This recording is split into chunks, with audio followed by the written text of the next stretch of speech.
오늘도 여러분들에게 승리함이 있기를 원합니다. 182쪽 봅니다. 이방인의 기도. 여러분, 광야 여정에서 최고의 축복은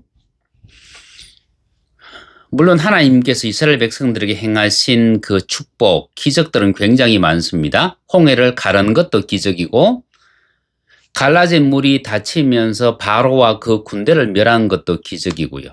만나를 내린 것도 기적이고, 반석에서 물이 난 것도 기적이고, 하늘의 구름 기둥과 불 기둥이 이스라엘 백성들을 추위, 일사병으로부터 안전케 해주신 것도 기적이고, 모든 것이 다 기적이에요.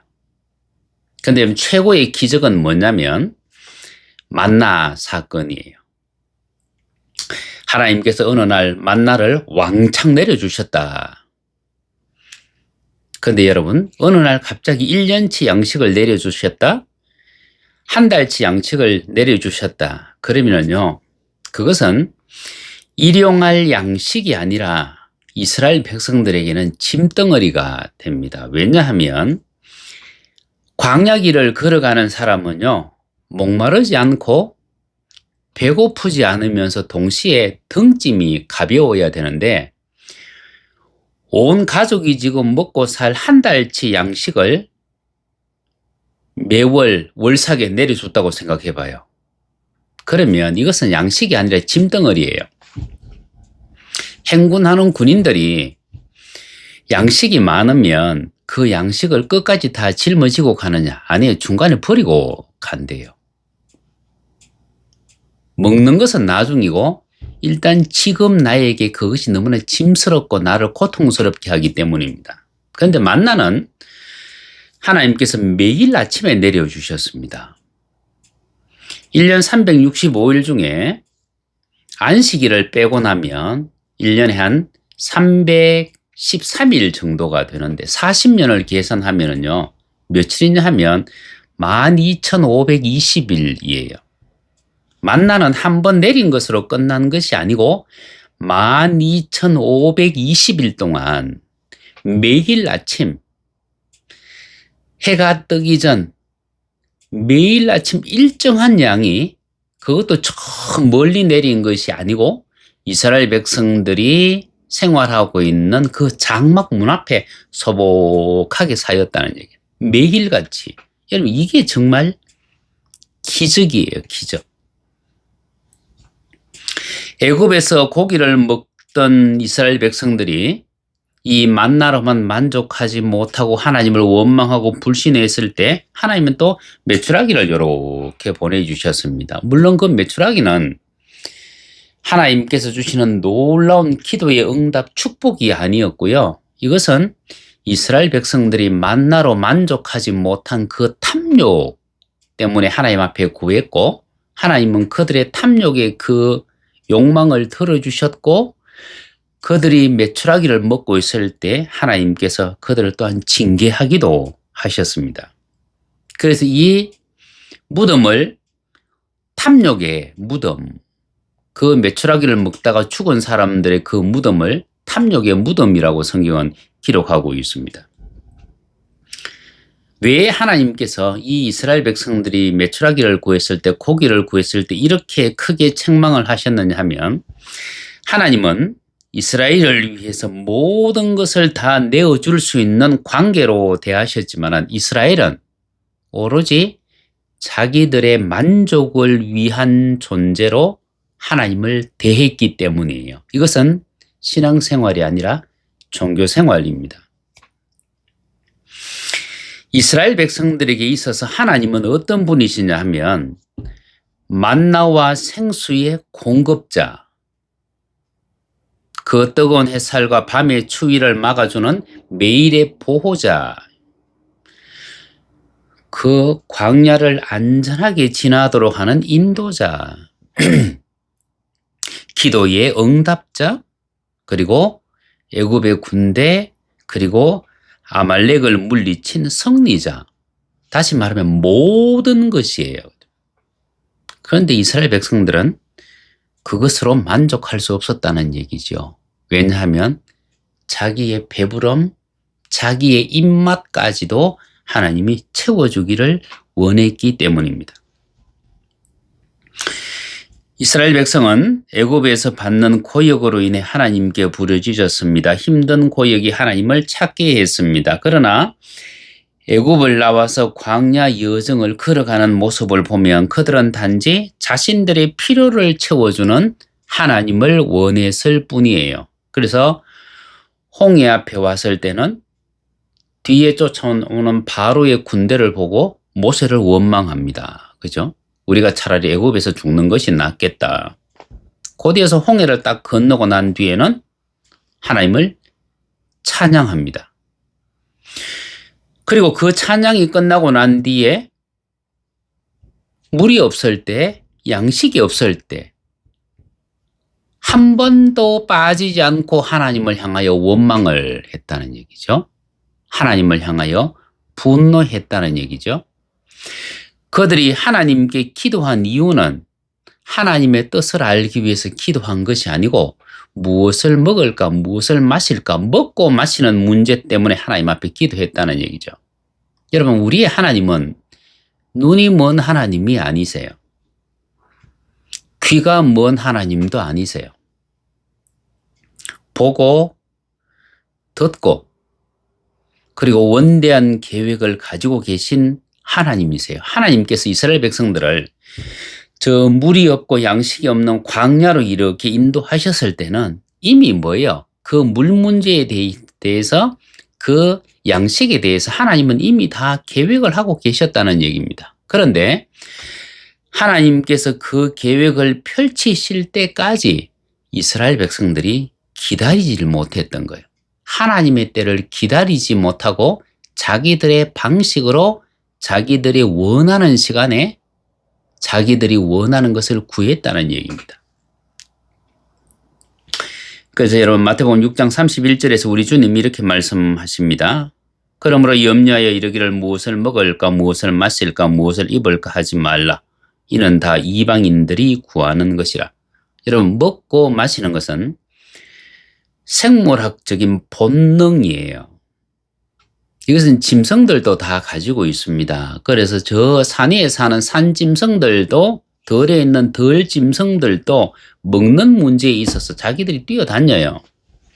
마실 것이 있으면 필요하면 자기들이 물가로 찾아와요.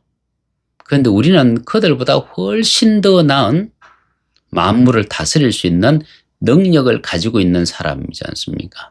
그러면 우리는 무엇을 먹을까, 무엇을 마실까, 그 생물학적인 본능을 구하는 것이 아니고 하나님의 뜻을 구할 수 있어야 돼요.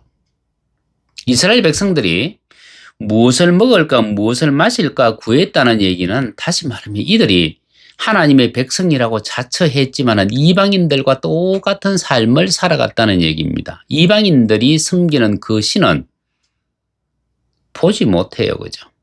듣지 못해요. 그죠? 생각이 없어요.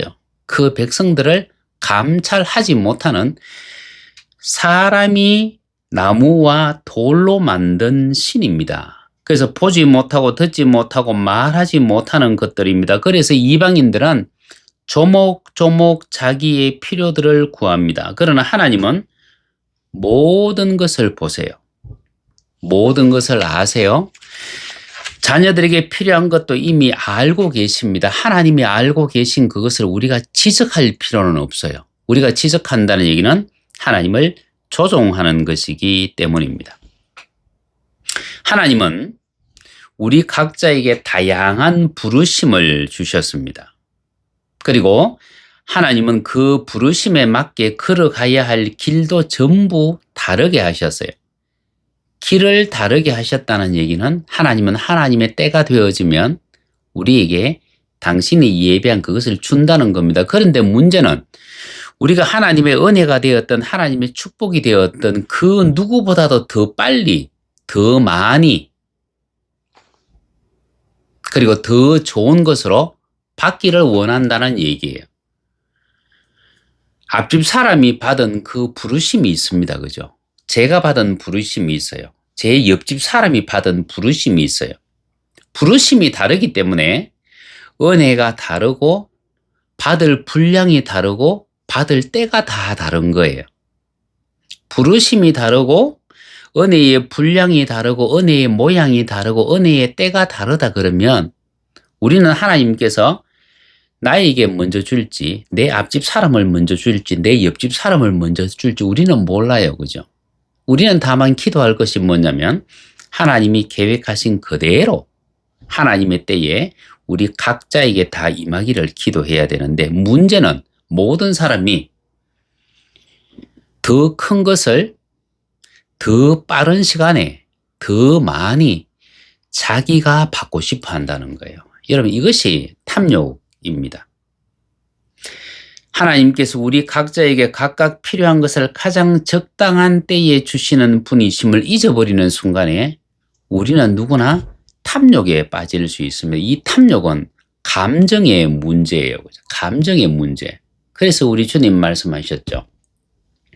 정욕을 위하여 구하지 말라.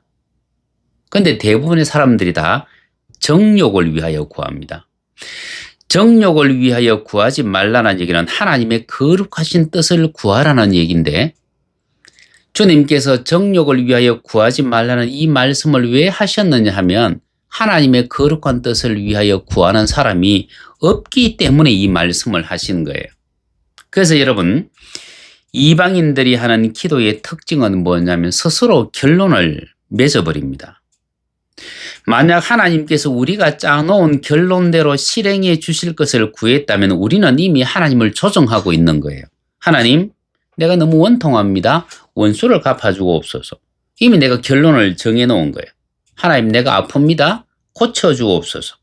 하나님, 내가 죽게 되었습니다. 살려주옵소서. 이거는 이방인들이 하는 기도인데 이거는 어디에서 하는 기도냐 하면 저 바깥들에서 하는 기도예요. 대궐문 안으로 들어가지 못하고 그 문 밖에서 기도하는 사람들, 이방인들의 기도라는 얘기입니다. 여러분 하나님은 이미 우리의 상황을 아십니다. 하나님이 아시는 것을 우리가 지적할 필요는 없습니다. 다만 하나님께 의견을 제시하고 하나님의 뜻을 우리는 물어야 됩니다. 하나님, 내 마음이 너무나 원통합니다. 하나님, 제가 어떻게 할까요? 그러면 하나님이 위로를 하실 수도 있고 하나님 우리에게 힘을 주셔서 그를 용서하라고 말씀하실 수도 있고 우리가 생각하지 못한 방법들이 나온다는 얘기죠. 하나님, 제가 몸이 아픕니다. 제가 무엇을 하면 좋겠습니까?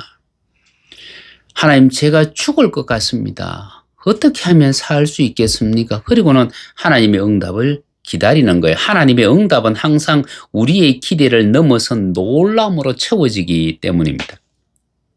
여러분, 모르드게는 대궐 문 밖에서 지금 통곡하고 있습니다. 그가 통곡하는 그 이유는요. 그리고 왕에게 탄원하는 그것은요. 임금님, 나를 살려주옵소서, 나를 살려달라는 기도. 그것이 주 목적이었을 겁니다. 그죠? 그런데 여러분, 대궐 안에서는요. 왕궁 안뜰에서는요. 모르드게가 상상도 못했던 기도의 응답이 기다리고 있습니다. 모르드게가 대궐 문 밖에서 기도한 것이 보통 우리가 하는 기도처럼 하나님 나를 살려주십시오 라고 하는 기도였다면 에스더를 통해서 왕궁 안뜰에 들어갔을 때 그 왕 앞에서는 여러분 어떤 응답이 기다리고 있습니까? 첫째는 내 목숨을 살리는 그것뿐만이 아니고요. 하만과 그 10아들들을 멸할 수 있는 권세가 그에게 주어집니다. 두 번째는 유대인들을 괴롭혔던 원수들을 다 멸하게 되어지고요. 모르드게가 하만이 있던 그 총리의 자리에 오르고요. 에스더가 하만의 집을 취하게 됩니다. 그뿐만이 아니고 에스더 8장 17절 말씀에 보면 이렇게 말합니다. 본토인들이 유대인이 된다고 말을 해요.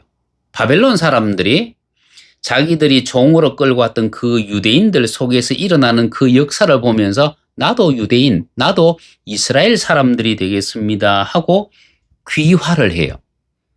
여러분, 그러면 우리는 대궐 문 밖에서 살려달라고 기도해야 되겠습니까? 아니면은 저 안뜰 성소로 들어가서 보좌에 앉으신 하나님이 문을 열고 서 계신 그 앞으로 나아가야 되겠습니까? 그 앞에 나가니까 기도 응답의 수준이 달라져요. 차원이 달라져요. 그래서 여러분, 그 향단에서 올라가는 그 향기를 성도의 기도라고 얘기한다면 우리는 여러분 대궐 문 밖에서 우리가 원하는 것을 기도해야 되겠습니까? 아니면은 저 성소로 들어가서 하나님 앞에 하나님의 의견을 물어야 되겠습니까? 이사야 1장 11절 말씀에 보면 나는 소의 번제도 양의 번제도 다 필요 없다. 너희들은 뭘 하고 있다? 이사야 1장 12절 말씀에 보니까 너희들은 그렇게 제물을 드리지만 너희들은 마당만 밟고 돌아가지 않느냐. 그 마당은 바로 성소뜰이에요. 번제단이 있고 물두멍이 있는 그곳에. 그곳까지 들어왔더라도 하나님 앞에서는 의미가 없다는 얘기입니다. 결국 어디로 들어가라니? 성소 안뜰로 들어가야만 하나님을 만날 수 있고 하나님께서 주시는 응답을 받을 수 있는데 이 안뜰이 상징하는 이것이 뭐냐면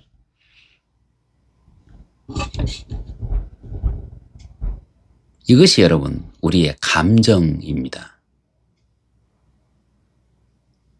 그래서 이권으로 들어가면 이제 영과 혼, 우리의 감정, 지성, 의지 그리고 우리의 몸이 하나님 앞에서 어떤 역할을 하는지 우리가 그것을 어떻게 변화시켜야 하는지를 이권에서 제가 설명하고 있습니다.